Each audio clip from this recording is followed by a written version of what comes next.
Bismillahirrahmanirrahim. Assalamualaikum warahmatullahi wabarakatuh. Perkenalkan, nama saya Dinda Chandra Devi Palupi, NIM channel BN 18045, Prodi D3 Administrasi Perkantoran. Di sini saya akan mempresentasikan hasil kerja saya, yaitu konten sekretaris kita, bagaimana cara sekretaris yang profesional.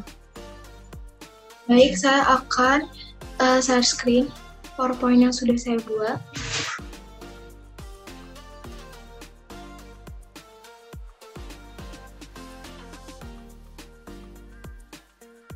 Sekretaris profesional. Yang pertama saya akan menjelaskan pengertian dari sekretaris. Yang secara umum itu sekretaris merupakan seseorang yang bertugas untuk membantu pimpinan dalam sebuah perusahaan. Secara etimologi, pengertian sekretaris itu berasal dari bahasa Latin, yaitu dari kata secretum yang memiliki arti rahasia.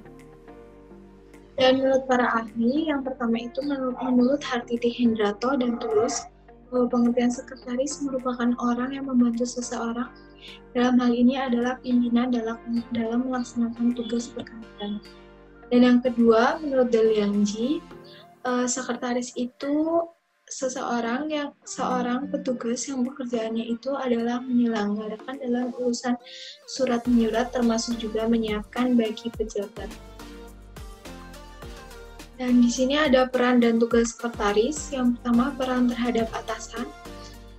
Sebagai perantara komunikasi, juga pembina hubungan yang baik bagi orang yang ingin berhubungan atau berkomunikasi dengan pimpinan. Kedua, sebagai sumber informasi yang dibutuhkan pimpinan dalam memenuhi fungsi tugas. Dan yang ketiga, berfungsi sebagai alternatif pemikiran dan dari pimpinan dalam menemukan dan menentukan ide-ide. Di sini ada peran terhadap bawahan. Yang pertama itu menerima pendapat serta juga usul bawahan dalam. Yang kedua, memberikan motivasi kerja kepada pegawai karyawan bawahan sehingga pekerjaan tersebut dapat berjalan dengan lancar. Yang ketiga, sekretaris juga dapat bersikap ramah serta juga komunikatif dalam memberikan suasana hubungan kerja yang baik. Setelah itu, tujuan sekretaris. Yang pertama itu sekretaris bertujuan untuk dapat menjamin kelancaran kegiatan atau aktivitas organisasi di dalam perusahaan tersebut. Yang kedua, membantu dalam kelancaran kegiatan. Yang ketiga itu mempererat hubungan atasan dengan bawahan. Yang keempat, media perekam, penyimpan, pengingat kegiatan atau aktivitas atasan dalam bentuk penyusunan jadwal kerja. Yang kelima, sebagai acuan utama untuk membicarakan suatu permasalahan terhadap pimpinan dalam meningkatkan tugas serta juga fungsi organisasi atau perusahaan. Jenis-jenis sekretaris itu sendiri, yang pertama ada sekretaris organisasi, itu disebut dengan sekretaris instansi, sekretaris perusahaan. Seorang sekretaris organisasi ini di samping menjalankan tugas dan perintah pimpinan juga berkedudukan ialah sebagai manajer. Contoh dari sekretaris organisasi yakni sekretaris jenderal, sekretaris kabinet, sekretaris wilayah, serta lain sebagainya. Yang kedua ada sekretaris pribadi.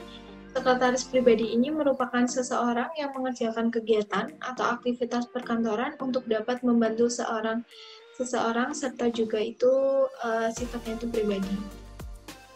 Yang ketiga, sekretaris pimpinan merupakan seseorang pembantu pimpinan suatu perusahaan atau organisasi yang bertugas dalam mengerjakan tugas perkantoran. Setelah itu, saya akan memberikan beberapa tips menjadi sekretaris yang profesional. Yang pertama ini, sekretaris itu sendiri harus mempunyai kepribadian yang baik.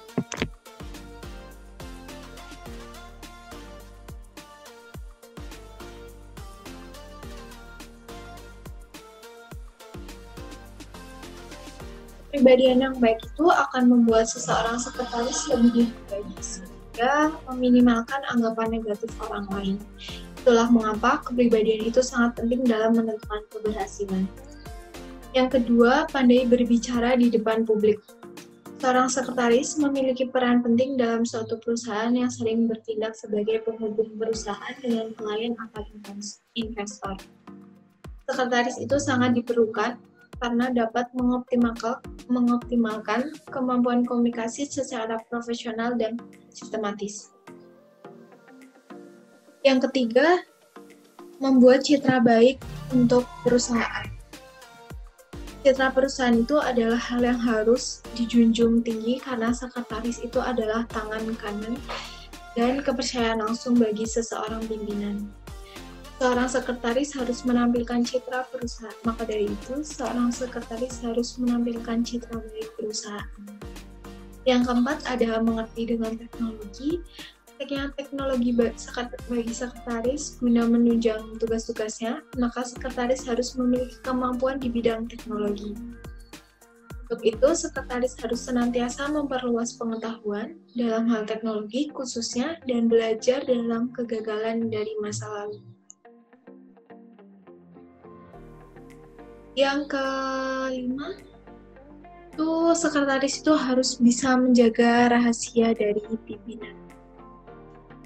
Artinya sebagai tangan kanan dari pimpinan dan selalu mendapat kepercayaan dari pimpinan, sekretaris itu harus pandai menjaga rahasia perusahaan maupun rahasia pribadi dari seorang pimpinan. Dan yang terakhir itu, yang paling penting, bisa berbahasa asing.